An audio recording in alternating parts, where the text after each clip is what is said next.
सह्याद्रीतील या पर्वतरांगांमधील 90 अंशाच्या चढाईने थरकाप उडवणारा हा गिरिदुर्ग म्हणजे हरिहरगड नव्हे, तर आहे किल्ले गोरखगड। नमस्कार सर्वांना। आज आपला ट्रेक आहे गोरखगड किल्ल्यावर। मुंबईपासून 85 किलोमीटर लांब ठाणे जिल्ह्यातील मुरबाड तालुक्यात देहरी गावाजवळ उभा असलेला हा गड आजही ट्रेकर्सना साहस आणि इतिहासाची हाक देतो। प्रवेशद्वारातून पुढे आलं की पहिलंच दर्शन होतं नंदीचं, आणि हे जे समोर मंदिर आहे ते आहे गोरक्षनाथांचे। इथूनच पुढे आहे गडाकडे जाण्याचा मार्ग।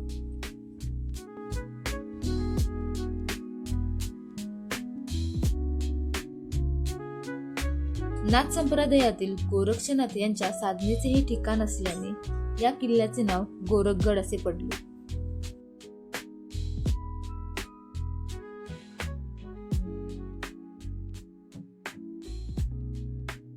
मंदिराच्या मागच्या बाजूने आलं की सुरू होतो आपल्या ट्रेकचा मार्ग। अशा पद्धतीने आपल्या ट्रेकचा रस्ता दिसू लागतो। ट्रेकची पहिली पायवाट तुलनेने सोपी आहे। लाल मातीचे रस्ते, दाट झाडं आणि पक्ष्यांचा किलबिलाट। जसे जसे पुढे जावे तसे जंगल अधिक दाट होत जाते। पायवाट थोडी उंच होते आणि तिथूनच सुरू होतो खरी चढाईचा प्रवास।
जंगलाचा ट्रेक पूर्ण केल्यावर येते दगडातून कोरलेल्या पायऱ्यांची वाट, जी आहे 65 अंशाची।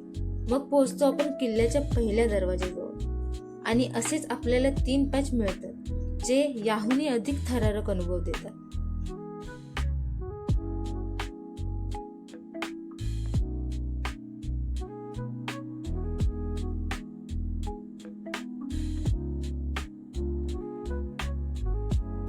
गोरखगड हा ट्रेक छोटा असला तरी रोमांच, थरारक अनुभव आणि सौंदर्य यांनी भरलेला आहे। साहस, निसर्ग, इतिहास हे तिन्ही एकत्र अनुभवायचे असतील तर गोरखगड ट्रेक एकदा तरी करूनच पाहावा।